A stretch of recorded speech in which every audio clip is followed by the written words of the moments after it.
Hello everyone, welcome to true IAS in PCS. दोस्तों, आगे बात करते हैं हम लोग मुगल एम्परर्स के बारे में और बात करते हैं शाहजहाँ के बारे में। 1628 टू 1658 का इसका कार्यकाल था as a Mughal emperor.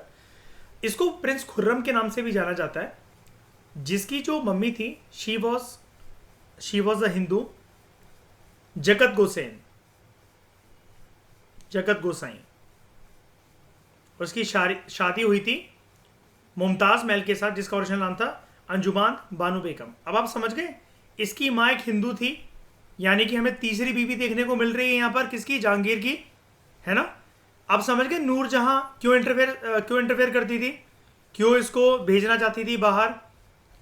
Jahangir अगर इसको ये कह रहा है, कहाँ गया ये, हाँ, कि तुम कांधार के उस पे जाओ, एक्सपीडिशन पे निकलो, ये जहांगीर का खुद का दिमाग तो नहीं कह रहा ना। नूरजहां तो इन्फ्लुएंस कर रही है ना उसे। तो इसकी ताजपोशी हुई थी आगरा में जहांगीर के मरने के बाद 1628 में, जैसा कि हमने यहां पर देखा था। ठीक है। After Jahangir death in 1627, Shah Jahan reached Agra and with the support of the nobles, chief diwan Asaf Khan and the army, Shah Jahan ascended the throne.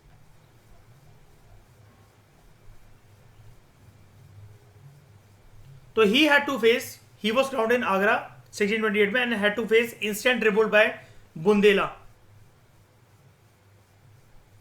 जो बुंदेला रूलर्स थे वहां पर, अंडर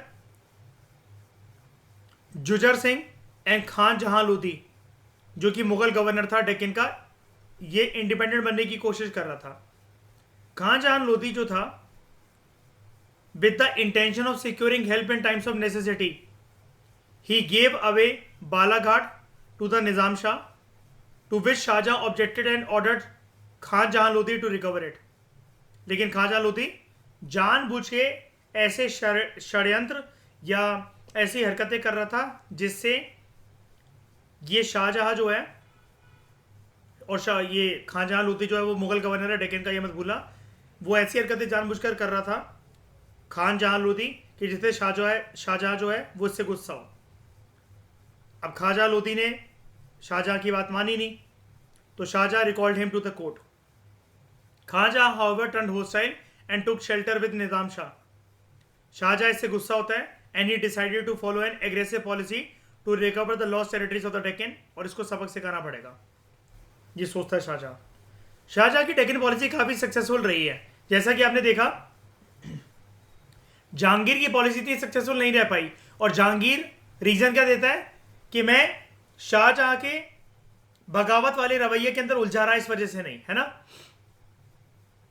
तो ascertaining the fact that there could be no peace for the Mughals in the Deccan, जब तक अहमदनगर जो है वो एक इंडिपेंडेंट स्टेट बनकर कंटिन्यू करता रहेगा, तो he successfully isolated Ahmednagar by winning over Bijapur and the Marathas.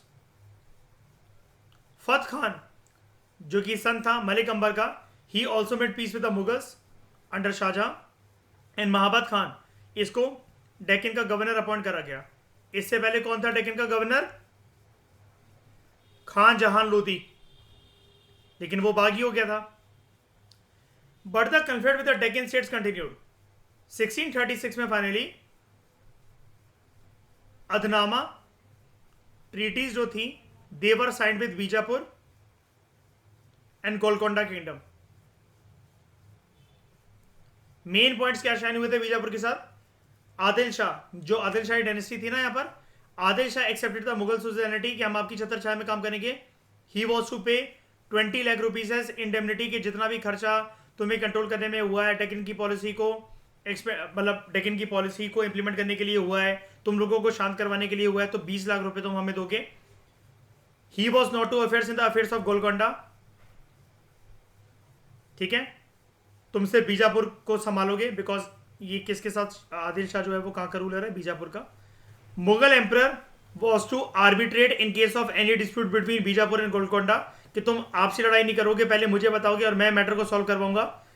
Adil Shah जो है इसने प्रॉमिस करा he will help Mughals in conflict against Shahji Bhonsle, father of Shivaji. और ये कौन से किंगडम की बात हो रही है? Maratha kingdom.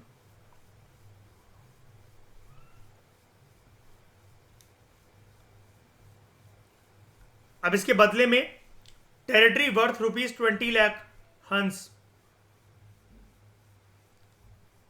Annually belonging to the Ahmednagar, it was ceded to Bijapur. ये बीजापुर को दी गई, ये आदिल शाह को प्रॉमिस करा गया बदले में। Shah Jahan completed the settlement of the Deccan by entering into a treaty with Golconda also. Bijapur के साथ आपने देख ली क्या ट्रीटी साइन करी गई, गोलकोंडा रह गया। गोलकोंडा के साथ क्या समझौते हुए, गोलकोंडा टुक oath of loyalty towards the Mughal emperor. यहां का जो रूलर था, he agreed to include the name of Mughal emperor in the khutbah and exclude the name of Shah of Iran। मतलब सारी की सारी ट्रीटीज इसके नाम पर होंगी, मुगल एम्परर शाहजहां के नाम पर होंगी। गोलकोंडा एग्री टू पे 2 lakh हुंस per year to the Mughals. और इसके बाद दक्षिण में शांति व्यवस्था बन गई।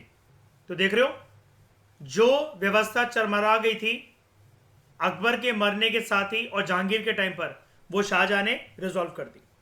और जैसा कि मैं आपको बताते आया हूं, जहांगीर क्या रीजन देता था कि मैं भी शांत करवा सकता था डेक्कन के अंदर सारी की सारी जो व्यवस्था जो चरमरा रही थी, लेकिन मैं कहां उलझा हुआ था, अपने बेटे के बागीपन में। और बेटा कौन, यही प्रिंस खुर्रम यानी कि Shahjahan.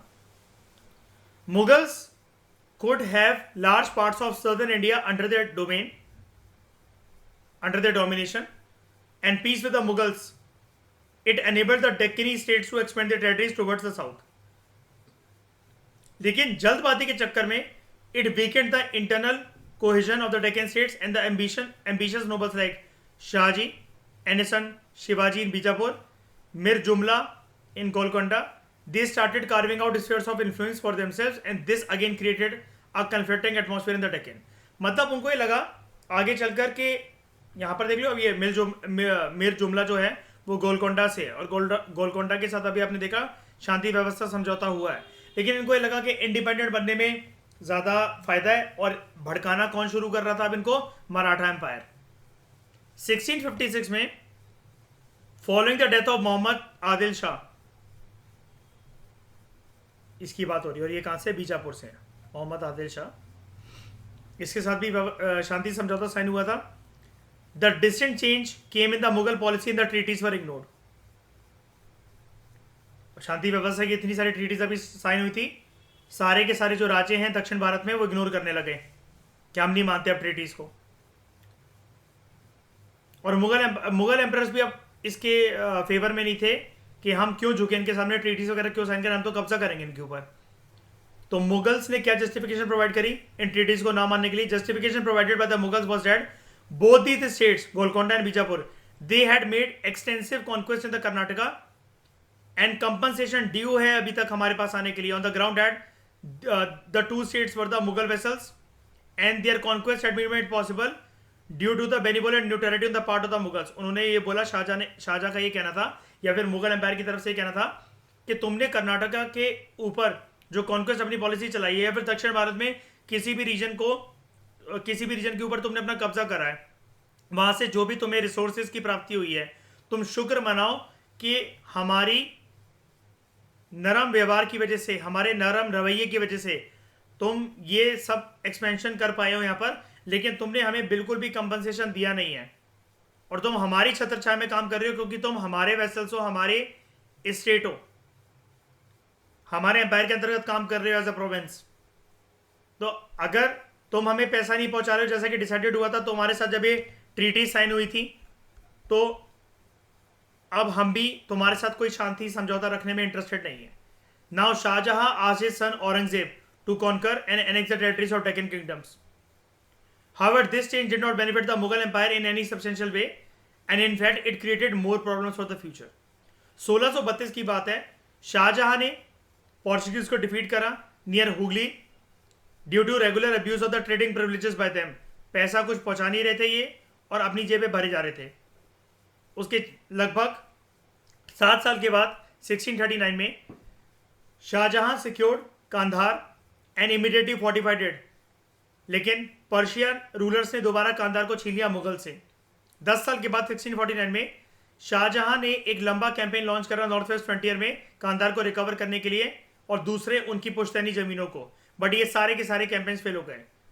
Gradually Shah Jahan realised at the futility of his ambition and stopped fighting, कि मतलब मेरा कुछ भी करने का कोई मतलब नहीं, यहाँ पर नॉर्थ वेस्ट फ्रंटियर के ऊपर दोबारा मैं कब्जा नहीं कर सकता। इस टाइम पर जो ईरानियन रूलर्स हैं वो ज़्यादा पावरफुल है और वो रुक जाता है। Thus there was the permanent loss of Kandahar. Shah Jahan जो है, शाहजहां के रूल को समझा जाता है as the golden age of the Mughal empire. इसने ताजमहल का निर्माण करवाया, which is counted among 7 wonders of the world and considered a jewel of the builder's art। ये शुरुआत हुई थी शाहजहां के द्वारा ताजमहल की कंस्ट्रक्शन की। इसने ऑर्डर जो दिया था 1631 में, and it was constructed in 22 years. Architectural design इसका किसने प्रिपेयर करा था? ये सारे फैक्ट्स बहुत अच्छे हैं, बहुत इंपॉर्टेंट है। उस्ताद ईसा ने, और ईसा मोहम्मद एफएनदी ने। जबकि जो मेन डोम था, जैसे ताजमहल ऐसा होता है ना, ये जो मेन डोम है इसका, ये वाला, it was design by Ismail Khan. जबकि पूरा का पूरा आर्किटेक्चर दो बंदों के द्वारा, उस्ताद ईसा एंड ईसा मोहम्मद एफएनदी।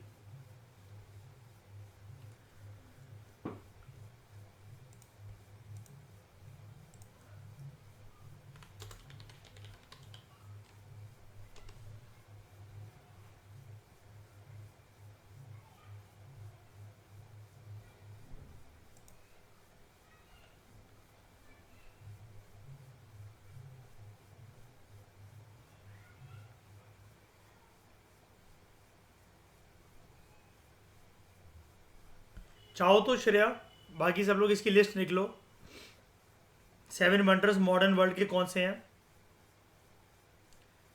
एक ऑनर के साथ वैसे तो 8वां माना जाता है गीजा पिरामिड को, लेकिन शुरुआत यहाँ से होती है ग्रेट वॉल ऑफ चाइना से, 1 2 3 4 5 6 7। लेकिन गीजा पिरामिड एक ऑनरी स्टेटस के साथ माना जाता है कि आज भी है ये। तो 8 वंडर्स ऑफ द वर्ल्ड अगर आप चाहो तो लिख सकते हो। इसके ऊपर भी डिबेट होती है कि 7 वंडर्स 8 वंडर्स है, वैसे 8 माने जाते हैं, ठीक है। लेकिन देखते चलो, गीजा नेक्रोपोलिस याद है, इजिप्शियन सिविलाइजेशन, ठीक है, गीजा पिरामिड। उसके बाद चाइना के अंदर great wall of China, first wonder, second wonder मान लो। जॉर्डन के अंदर एक जगह है मान, वहां पर पेट्रा एक सिटी है, famous for its rock architecture and water conduct system. Petra is also called the Rose City because of the color of the stone from which it is built. Rose gold जैसा colour है पूरी शहर का। Colosseum, ये Rome Italy में है, ठीक है। It is the largest ancient amphi theatre ever build and is still the largest standing amphi theatre in the world. Mexico के अंदर यूकाटन में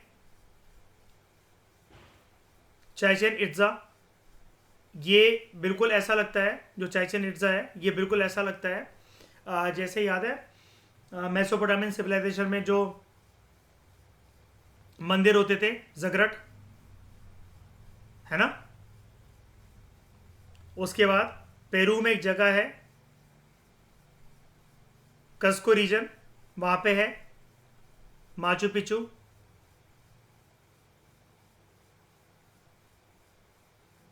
It is often referred to as the lost city of Incas. It is the most familiar icon of the Inca Empire. ये empire था पूरा का पूरा Machu Picchu. India में आगरा में ताजमहल,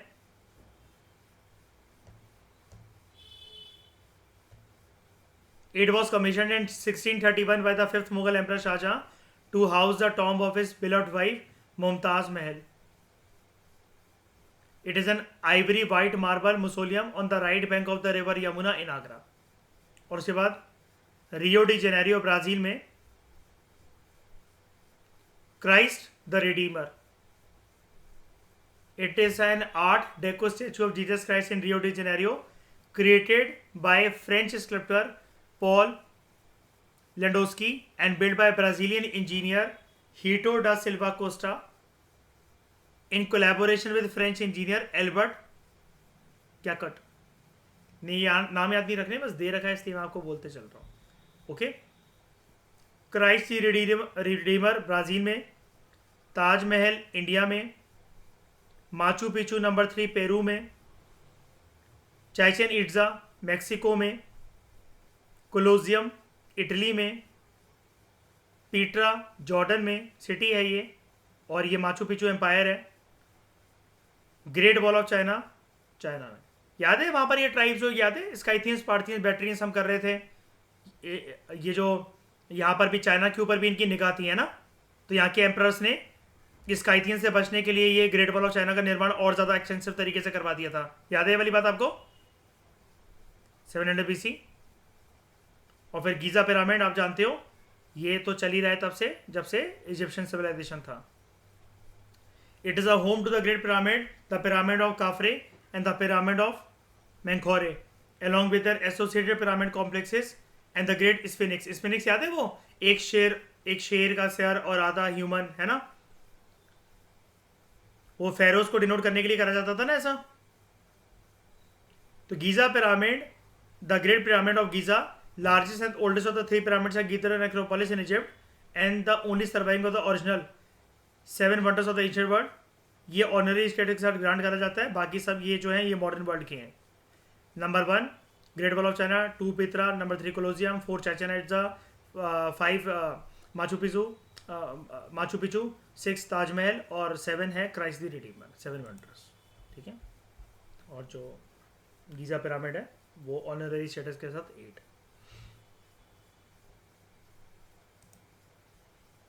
ठीक है। उसके बाद mosque building reach its peak during Shahjahan era.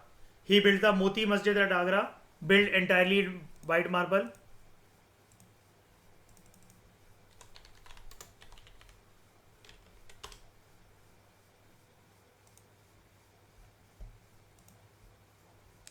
Moti Masjid,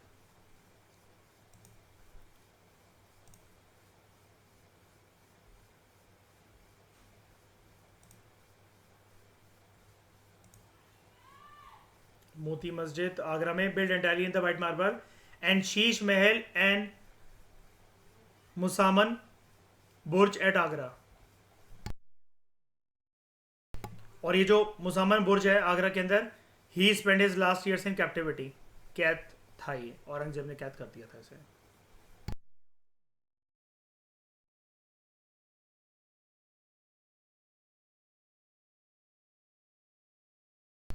ये शीश महल, लाइट जब यहाँ पर जलती है या किसी भी प्रकार की रोशनी आती है बहुत चमकता है ये।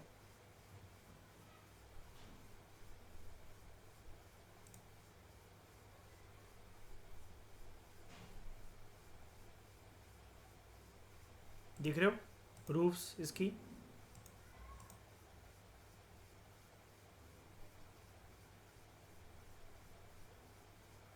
ओके। और मुसामन बुर्ज,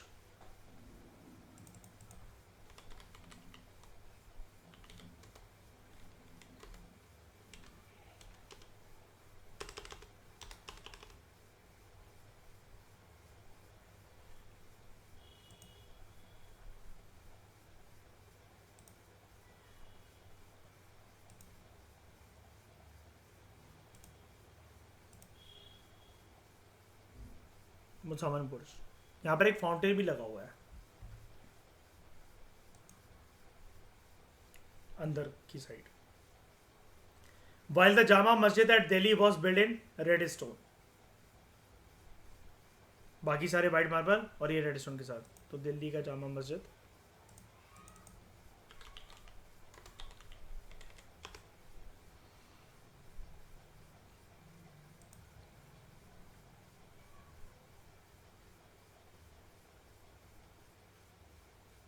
मार्बल का यूज हुआ है लेकिन रेड स्टोन आता है। ठीक है।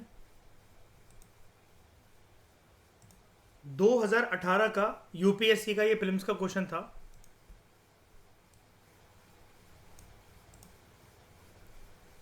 का यूपीएससी का फिल्म्स का क्वेश्चन था। With reference to cultural history of India consider the following statements. White marble was use in making Buland Darwaza and Khanqah at Fatehpur Sikri. Red sandstone and marble were used in making Bada इमाम बारा and Rumi Darwaza at Lucknow. Which of the following given are correct?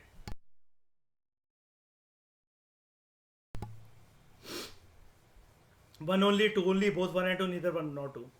अब ये थोड़ी सी चीज़ें ऐसी हो जाती हैं कि आपके अगर नोट्स सही आ रहे हैं, आपने बहुत गहराई से रूलर्स की पॉलिटिकल हिस्ट्री के अलावा उनकी कल्चरल हिस्ट्री के ऊपर भी निगाह मारी है, उन्होंने क्या क्या मॉन्यूमेंट्स बनवाए हैं, आपने गूगल इमेजेस से जा जाकर देखा कि मैं आपको यहाँ पर दिखाता रहता हूँ. और एक चीज़ आपने ध्यान से देखा है किसी किसी चीज़ों को कि अच्छा मार्बल भी यहाँ पर दिख ही रहा है, या फिर रेड सैंडस्टोन तो है ही, ये तो बुक्स में लिखा ही हुआ है, तब ये क्वेश्चन सॉल्व हो सकता है. वैसे थोड़ा सा टफर साइड पर ये क्वेश्चन है, लेकिन आपकी हिस्ट्री को और आर्ट एंड कल्चर को कंबाइन करते हुए ये करा जा सकता था, हो जाएगा, ऐसी कोई गारंटी नहीं है. ठीक है. और कल्चर का उस 2018 का सबसे टफ क्वेश्चन था ये. ठीक है. मैंने उस क्वेश्चन को छोड़ दिया था, मुझे कोई आइडिया नहीं था. मुझे थोड़ी थोड़ी चीज़ें आती है, लेकिन ये बड़ा इमाम बारा, मैंने इसकी कभी फ़ोटो नहीं देखी थी, मुझे एक आंखा नहीं पता था कि ये क्या होता है.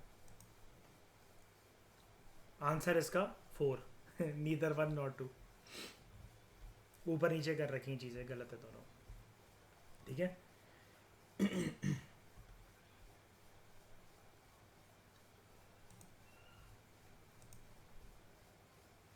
तो मतलब मैं आपको ये दिखाना चाह रहा था इस क्वेश्चन से कि यहाँ पर अगर आप ये स्ट्रक्चर्स को अगर लाइटली लेते हो ना, अगर यहाँ पर कि कोई बात नहीं मॉन्यूमेंट्स ही तो हैं, हमें बस देखना है, तो एक बार इनकी गूगल इमेजेस भी देखा करो.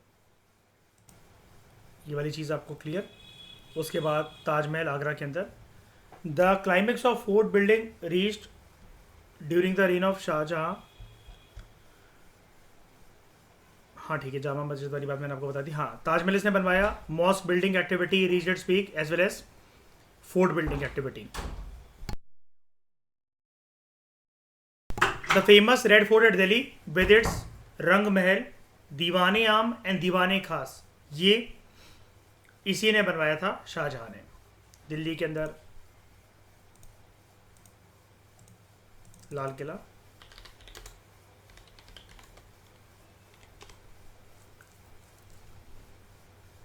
ये हमारे पोस्ट इंडिपेंडेंट एरा में ये मॉन्यूमेंट, ये स्ट्रक्चर क्या सर्व करता है, यहाँ क्या होता है?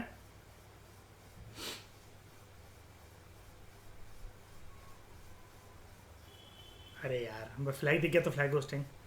पीएम यहाँ पर आकर स्पीच देते हैं अपनी 15 अगस्त 26 जनवरी को. ठीक है, याद है? ट्राइस विद डेस्टिनी स्पीच सबसे पहले पीएम की किसकी? पंडित जवाहरलाल नेहरू.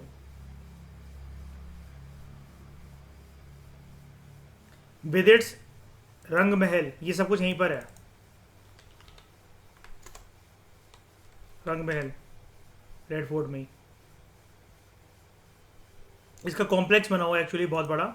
ये तो हम सामने से देखते हैं ना मयूर, आपको पता होगा. इसके पीछे ये सारी बहुत बहुत बहुत बड़ी फील्ड है. रंग महल, इसकी देखो इंटीरियर. यहाँ पर भी अंदर छोटे छोटे फाउंटेन्स लगे हुए हैं. ठीक है. उसके बाद आपका दीवाने आम दीवाने खास यहाँ पर भी था.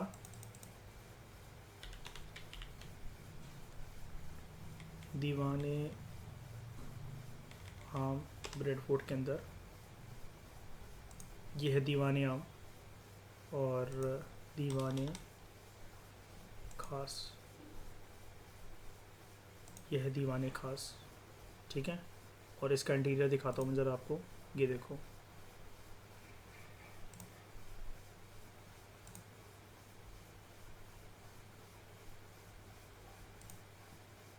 ओके. ये सब कुछ रेड फोर्ट के कॉम्प्लेक्स में ही है, तीनों चीज़ें, रंग महल, दीवाने आम, दीवाने खास. उसके बाद he also build the Jama Masjid in Delhi, Shalimar Bagh in Lahore and the city of Shahjahanabad.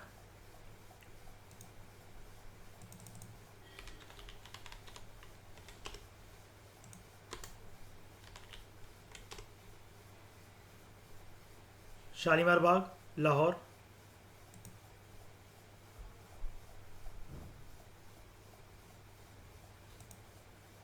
City of Shahjahanabad, Jama Masjid Delhi के अंदर। ये अभी मैंने आपको दिखाई दिया, जामा मस्जिद। ठीक है, क्लियर है।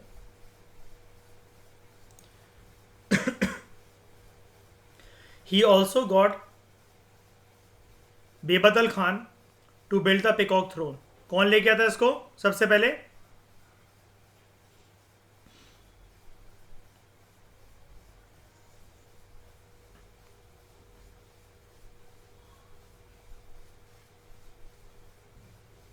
खिलजी नहीं,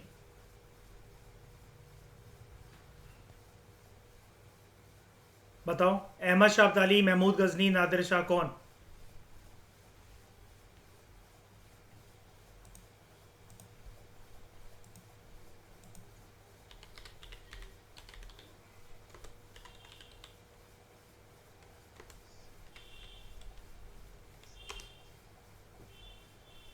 नादिर शाह। ही took up with the peacock, सुनो तो, he took up with the peacock throne build by Shahjahan from India. Nadir Shah the ruler of Iran stole the valuable jewels bound in him. इसके अलावा पिकॉक थ्रोन के अलावा एक और चीज, कोहिनूर। ठीक है, और याद है इनका एम्पायर ना वो,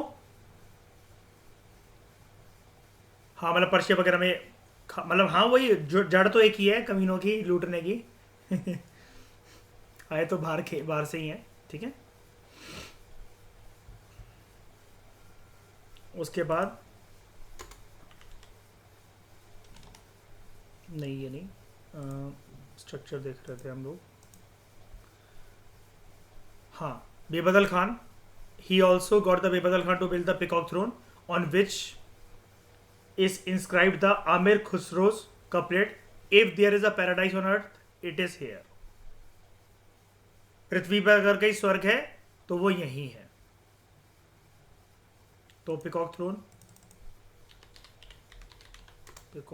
और शाहजहां।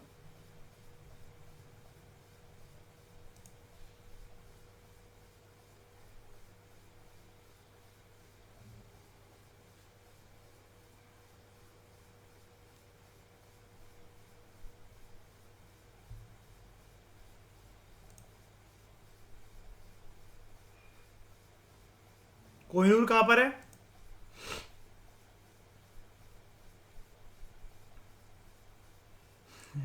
ब्रिटेन में कहा? अब तो नहीं रही कोई। क्राउन में जड़ा हुआ है। ठीक है, कहां पर? नहीं नहीं, म्यूजियम में नहीं है, क्राउन में उसमें जड़ा हुआ है। ठीक,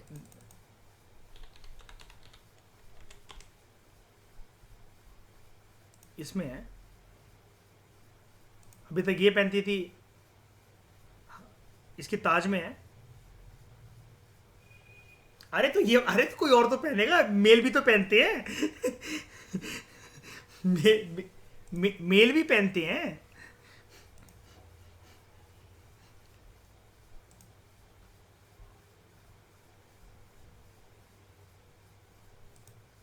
नहीं नहीं, वो दूसरा बनवाकर शाइनी वो पहन लेते हैं, मतलब क्राउन वो सेम ही रखेंगे लेकिन उसको निकलवा के ना नई तरीके से वो बनवा लेते हैं।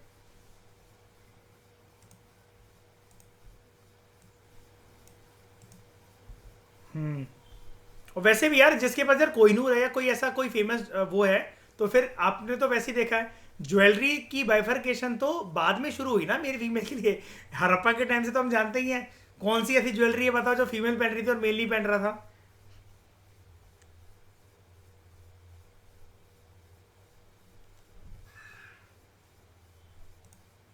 ठीक है। उसके बाद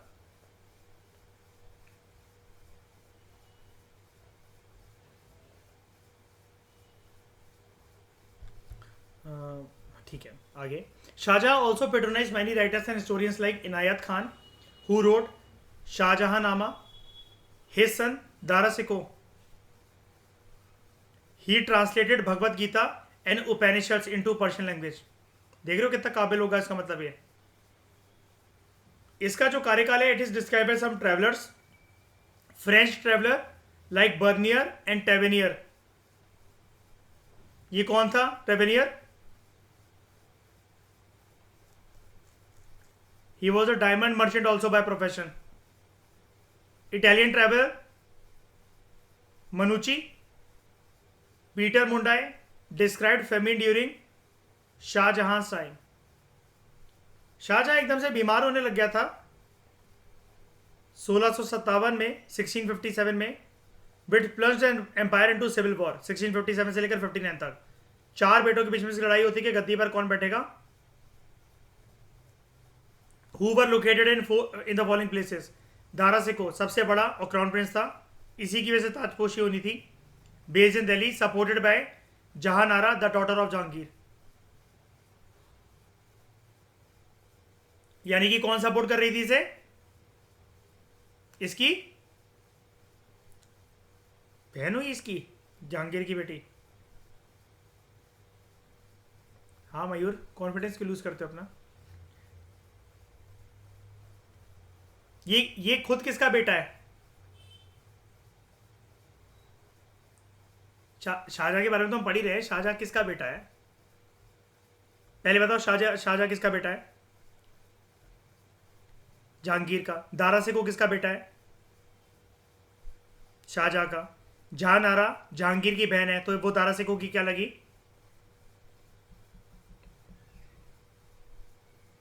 बुआ यार. हिंदुस्तान के ही हो ना तुम. Shuja the governor of Bengal. Aurangzeb the governor of Deccan supported by Roshanara. And Murad Bakhsh the governor of Malwa and Gujarat. शुरू में जो शुजा था, he declared himself the emperor, but he was defeated by Suleiman Shikoh the son of Dara Shikoh with the aid of Mirza Raja Jai Singh. Aurangzeb और जो मुराद थे, ये they agreed to partition the empire and both defeated Raja Jaswant Singh, Jodhpur का राजा, and Qasim Khan at the battle of Dharmat 1658 में. एक महीने बाद, later just after a month, the battle of Samugarh in 1658 was fought between Aurangzeb and Dara Shikoh, in which, due to divided counsel and underestimation of Aurangzeb by Dara Shikoh lost the battle. This practically decided the issue of succession के कौन बैठेगा गद्दी पर. Obvious सी बात है, औरंगजेब. औरंगजेब ने इसके बाद क्या करा था? He also treacherously imprisoned Murad and sent him to Gwalior jail, जहां पर 2 साल के बाद उसको मार दिया गया था. औरंगजेब ने खुद अपनी ताजपोशी कर ली थी with the title of Alamgir, the conqueror of the world. But civil war 2 साल तक और कंटिन्यू रहा. 1658 में एक बैटल हुआ था, तीसरा battle of Khajwa near Allahabad. It was fought between Aurangzeb and Shuja, in which Aurangzeb emerge victorious. चौथा battle of Deorai. It was the last major battle fought between last major battle. Dara fought against Aurangzeb, in which he was again defeated and he had to flee to Afghanistan. So on his way in the Bolan Pass, a treacherous chief imprisoned him and handed him over to Aurangzeb, who had executed him, मार दिया, and later his son Suleman Sheikh II. तो battle of Deorai जो था, इस time पर ऐसा बोला जाता है कि औरंगजेब की दूसरी बार ताजपोशी हुई थी. It was the second coronation ceremony of Aurangzeb that happened after this battle. Aurangzeb ने अपने बाप शाहजहां को कैदी बना लिया था आगरा के किले में, where he was looked after by his daughter Jahanara till his death in 1666 C. Aurangzeb victorious emerge हुआ अपने साथ भाइयों की लड़ाइयों में. इन सब में दारा सिको, शुजा, मुराद बख्श, इन सबको हरा दिया. He entered the Agra fort after defeating Dara and forced Shahjahan to surrender अपने बाप को. Shahjahan was confined to Agra fort and was put on vigilance. But ill treatment नहीं करा इसने अपने बाप का. बस वो ये चाहता था कि बाप किसी को भड़काए ना, और मैं अपने रूल को शांति व्यवस्था के साथ कायम करना चाहता हूँ. Shahjahan lived for 8 long years lovingly, nursed by his daughter Jahanara. He died in 1666 CE and was buried beside his wife's grave in Taj Mahal. Taj Mahal के बेसमेंट में बना हुआ है उसका मकबरा। किसका? मुमताज महल का, और बगल में शाहजहां का। The financial bickering between the father and the son, it form a large part of Aurangzeb's correspondence known as Adab i अलमगिरी।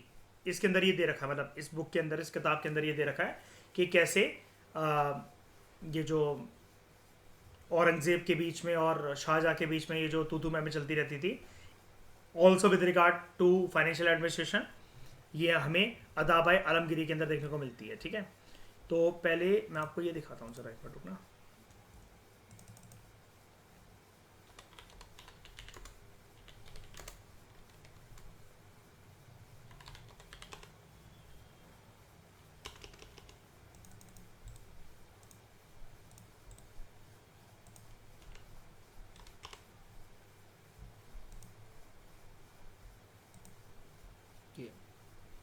पहले ये बेसमेंट में जाना अलाउड था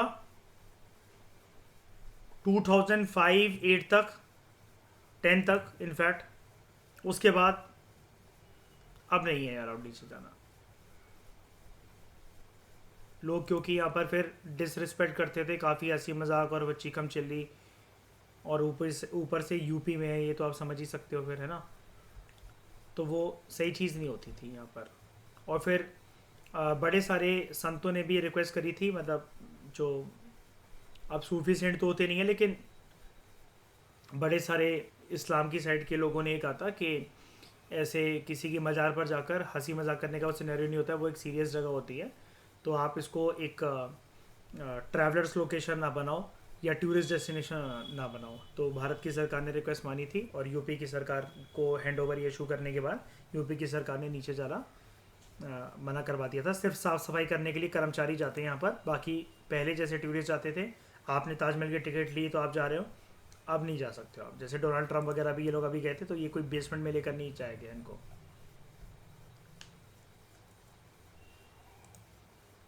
ये है नीचे,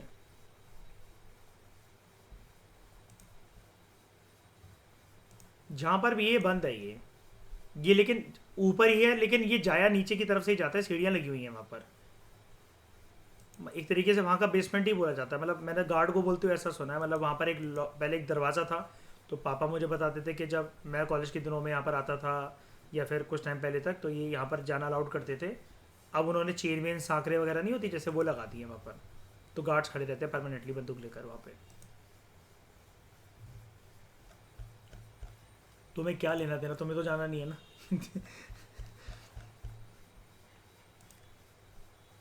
तो इस डिस्कशन में दोस्तों फिलहाल इतने ही। नेक्स्ट लेक्चर में लोग बात करेंगे औरंगजेब के बारे में। Thank you very much for discussion.